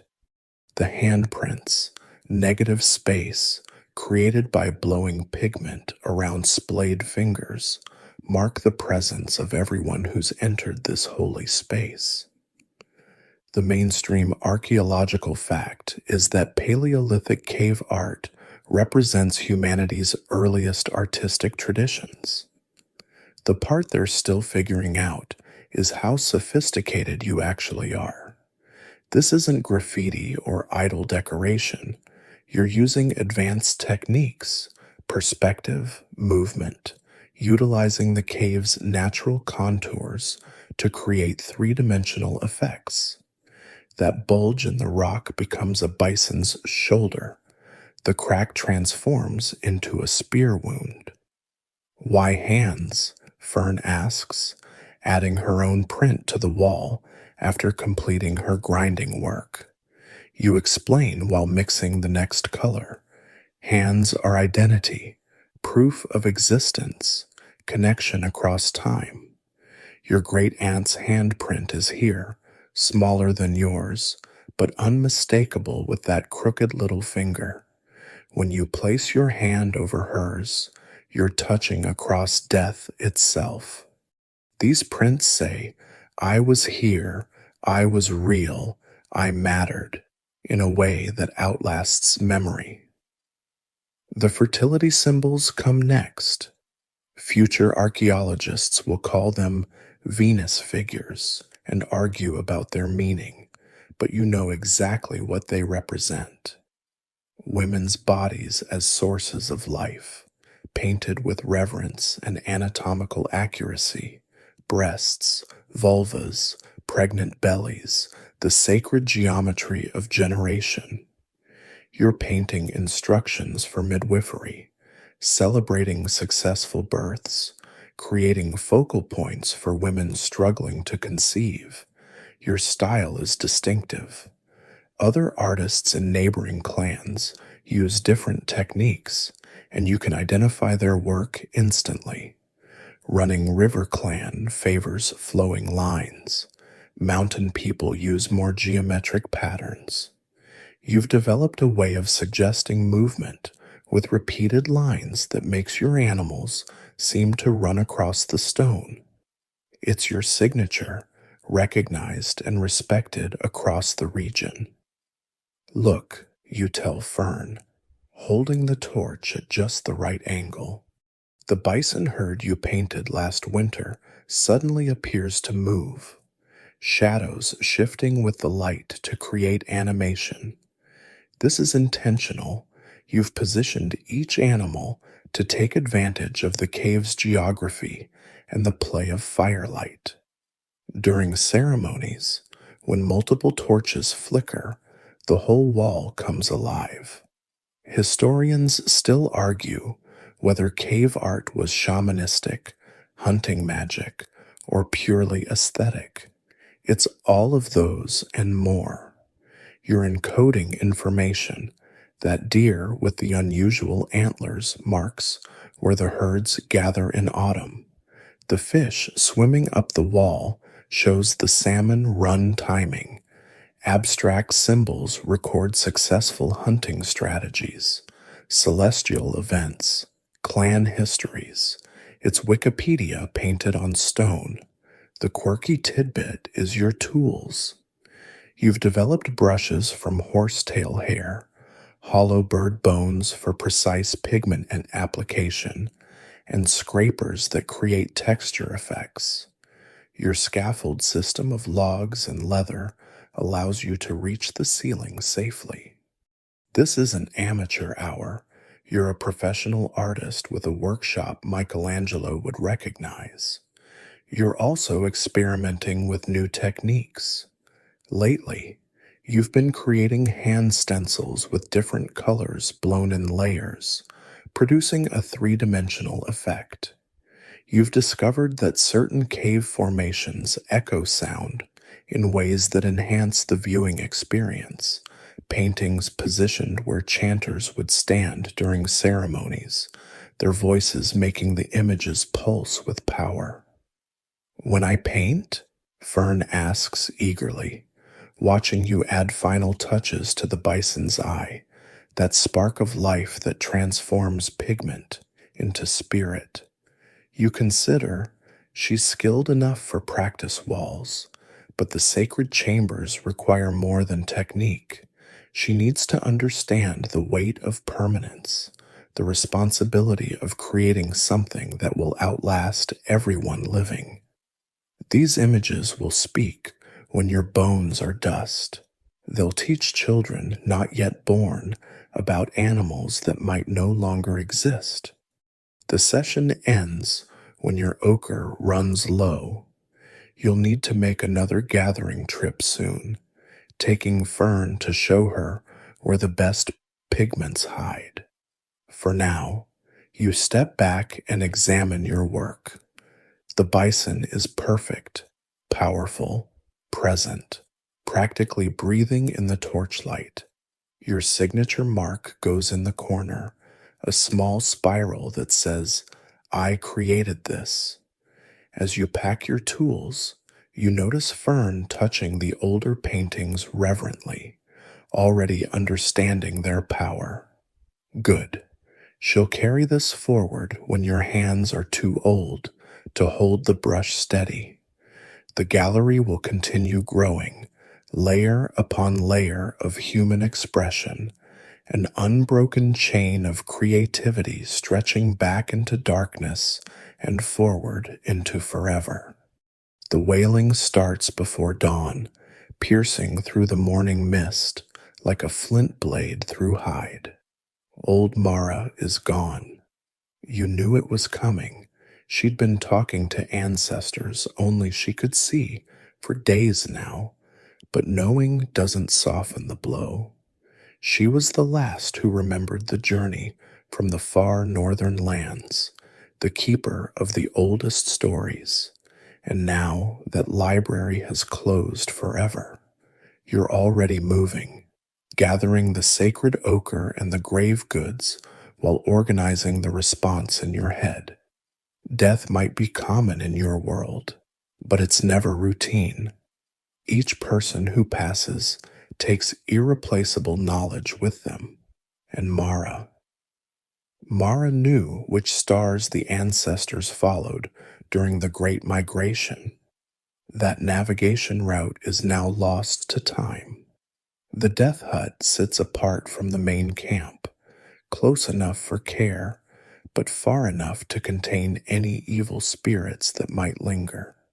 Mara's daughters are already washing her body with sacred water, their movements ritualized by generations of practice. You supervise the preparation, ensuring every step follows the ancient protocols that help the spirit find its way to the ancestor realm. Bring the red ochre, you instruct, and Fern scrambles to fetch it. Mara will be painted in the patterns of her clan, marked as a mother, grandmother, keeper of memories. The designs tell her life story in symbolic shorthand. The spirals for children born, the zigzags for hardships survived, the dots marking each decade. She defied the odds by continuing to breathe. Her grave goods are being assembled by the family. The bone needles she used to create the finest clothing anyone had seen, her medicine bundle. Though you've already removed the rarest herbs for the living, Mara would understand. The necklace of amber and shells that marked her status as an elder. A pouch of the special tea she perfected in case the ancestors need help with birthing pains. The mainstream archaeological fact is that Paleolithic burials show evidence of ritual and care. The detail they miss is the crushing practicality mixed with genuine grief. You're calculating whether the ground is soft enough to dig deep. Shallow graves attract scavengers. You're noting who attended and who didn't, filing away social alliances and conflicts. You're already working out how to redistribute Mara's knowledge among the living before it's entirely lost. The burial site is the traditional one, a hillside overlooking the valley where the ancestors can watch over the living. The men are digging while the women prepare the body. You lead the chants, your voice carrying the ancient words that supposedly guide spirits home. Whether they work or not, they comfort the living, and that's magic enough. Why paint her? Rock asks, watching the ochre application with the fascination children have for death before they fully understand it. You explain while helping position Mara's body in the ritual pose, knees drawn up like a baby in the womb, returning to the position of beginning. The red ochre is lifeblood, sun warmth, the color of birth. It protects the spirit during its journey and marks the body as human, not meat. Practical bonus: it also has antimicrobial properties that slow decay. Historians still argue whether Neanderthals and early humans had religion or just disposed of bodies efficiently. You'd tell them about Grok's nephew, who died at 3 and was buried with more ceremony than some adults, about the tears shed for every loss, even when death is as common as sunrise, about the way grief hits like a mammoth charge, even when you've lost count of the funerals you've attended. The grave is ready. Mara's body, painted and positioned, wrapped in the rabbit skin blanket she loved, is lowered carefully. Her daughters place the grave goods with trembling hands. The amber necklace catches the light one last time before disappearing into earth. You lead the clan in the death song, the one that lists her accomplishments and asks the ancestors to welcome her. Then comes the part archaeologists rarely find evidence of: the redistribution of roles. Mara's eldest daughter inherits her position as keeper of the northern stories, though she only knows half of them. Her granddaughter takes over the specialized weaving techniques.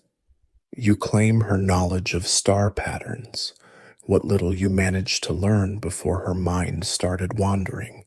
It's triage, saving what you can from the library that just burned. The quirky historical detail is the wake. After the formal burial, there's feasting and storytelling that would rival any Irish funeral. Mara's favorite foods are prepared and eaten in her honor. Her funny stories are retold with increasing elaboration. That time, she faced down a cave bear with nothing but a torch and attitude, becomes more dramatic with each telling. By midnight, she's achieved legendary status. You oversee it all, the ritual director ensuring every tradition is observed. The fire must burn all night. Spirits are attracted to darkness. The children must be told Mara's stories, so some fragment survives. The grieving must be watched for those who might try to follow their loved one into death. You've seen it happen: the widow who stops eating, the daughter who walks into the winter storm. As dawn breaks, the formal morning ends. Life demands attention, water to fetch, food to find, children to feed, but Mara's grave will be visited, tended, remembered. In spring, flowers will grow from the disturbed earth, fed by her returning body. The cycle continues, as it always has, as it must. You're exhausted, physically and emotionally. Another elder gone, another piece of the past irretrievable. But you've done your duty, sent her off properly, preserved what knowledge you could, kept the community together through grief. Tomorrow there will be births to celebrate, marriages to arrange, life to continue living. Tonight, though, you allow yourself to mourn the woman who remembered things no one else will ever know again. The fire crackles low as twilight paints the sky in shades of purple and deep orange. Everyone has gathered in the main chamber, bellies full from the evening meal, children settled against their parents like cubs against wolves.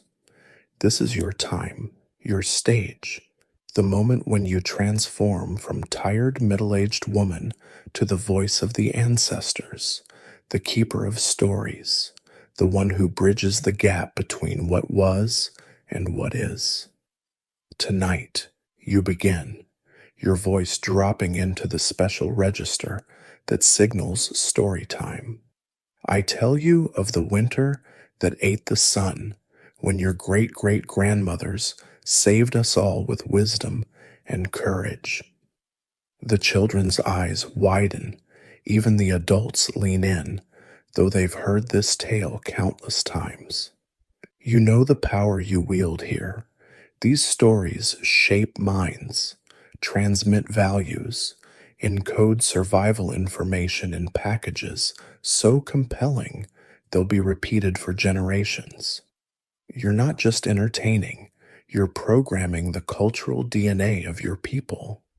The story unfolds with practiced rhythm, how the sun grew weak and pale, how snow fell for moons without stopping, how the hunters returned empty-handed day after day. You describe the fear in terms they understand: empty bellies, crying babies, elders growing quiet as death approached. The children press closer to their parents, feeling the ancestral terror in their bones. But then come the heroines.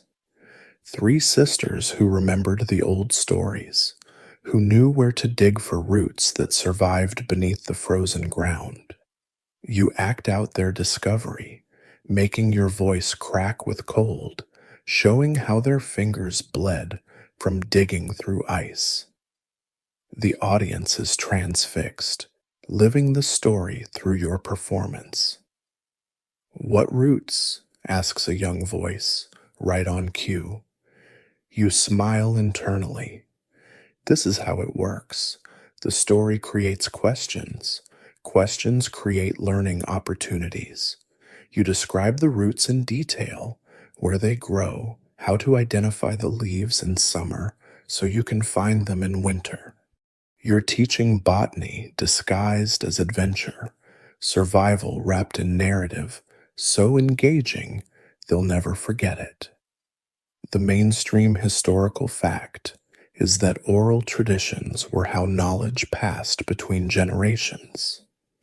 The underappreciated art is how you modulate your voice to keep 40 people of all ages engaged for hours. You use different voices for different characters, sound effects for dramatic moments, strategic pauses that leave them hanging on the next word. This is performance art refined over millennia. The story continues through trials and triumph. The three sisters share their knowledge, organize the clan, lead them to survival. But you embed other lessons too: how they resolved disputes over the scarce food, why they saved seeds even when starving, the importance of keeping the fire burning no matter what. Every detail has purpose. Every scene teaches something vital. And that, you conclude, your voice soft now as the fire burns lower, is why we always remember the quiet wisdoms, why we listen to our elders, why we share what we have, even when we have little, because someday the winter might try to eat the sun again, and we must be ready. The formal story ends, but the evening doesn't. Now come the questions, the discussions, the moments where children process what they've learned. You guide these conversations with subtle skill, reinforcing the lessons, correcting misunderstandings, planting seeds for future contemplation. Your apprentices watch how you handle the transition from story to discussion. It's an art, knowing when to let debates run, when to intervene, how to guide without preaching. Fern takes notes in her mind, learning the rhythm of engagement that makes people hungry for the next story rather than tired of lectures. "Tell the one about the girl who married the moon," someone calls out. You pretend to consider, though you'd already planned this progression. That story contains astronomy lessons, menstrual cycle information, and navigation techniques. But first, you make them work for it. Who can tell me which phase the moon is in tonight? A dozen voices call out the answer. Good. They're observing, remembering, staying connected to the cycles that govern your lives. You reward their attention with the requested tale, weaving in new details you've developed since last telling. The stories aren't static, they evolve, accumulate wisdom, adapt to new knowledge while keeping their essential truths. Historians still argue whether oral traditions were fixed or fluid. You know they're both. The core must remain stable to preserve crucial information, but the details can shift to remain relevant, engaging, memorable. You're a living editor, constantly refining the narrative technology that keeps your culture alive. As the evening deepens, you shift to the genealogies, the connections between families, the web of relationships that bind the clan. Children learn who their third cousins are, why they can't marry certain people, which alliances go back generations. It's tedious but necessary, and you make it palatable by adding personal details, funny stories about ancestors, making these names real people rather than abstract connections. The fire dies to embers as you wind down with the sleep songs, the gentle repetitive chants that ease the transition to dreams. Your voice softens further, becoming hypnotic, weaving a cocoon of safety and continuity. Children's eyes flutter closed, adults relax into their furs, and the day's sharp edges blur into drowsy peace. This is your greatest power, not the hunting or the healing or the crafting, but this, the ability to take 40-some individuals and make them a people, connected by shared stories, common knowledge, collective memory. Every night you do this, you're reweaving the social fabric, reinforcing the bonds that make survival possible. Tomorrow there will be more work, more struggles, more small deaths and smaller victories. But tonight, wrapped in stories older than anyone can remember, your people rest secure in the knowledge of who they are and why they matter. The fire glows its last. Darkness settles complete, and your voice finally fades to whisper, then to silence, leaving only the eternal stories echoing in sleeping minds. The stars wheel overhead, following patterns you've taught them to read. Somewhere in the distance, a wolf howls, not a threat, just another voice in the endless conversation between earth and sky. You pull your furs closer, throat raw from talking, mind already planning tomorrow night's stories. Because this is how culture survives. One tale at a time, one evening at a time, one generation passing its treasures to the next in an unbroken chain stretching back to the first humans who looked at fire and saw the possibility of gathering gluas to share what they knew. Your eyes close at last. In your dreams, the stories continue, mixing and merging, creating new combinations that you'll refine and share when consciousness returns. But for now, rest. The words will keep. The stories are safe. The people remember, and remembering, they endure. Sleep comes gently, carrying you into the same darkness that embraced your ancestors, the same peace that waits for your descendants. Tomorrow the sun will rise on familiar struggles, but tonight you've done your work. The stories live, the knowledge transfers, The chain holds strong, time flows like water, carrying you all toward futures unimaginable. But the essential things, love, loss, courage, wisdom, remain constant as stone. You've encoded these truths in narratives that will outlive your bones, planted seeds in minds that will flower in seasons you'll never see. This is enough. This is everything.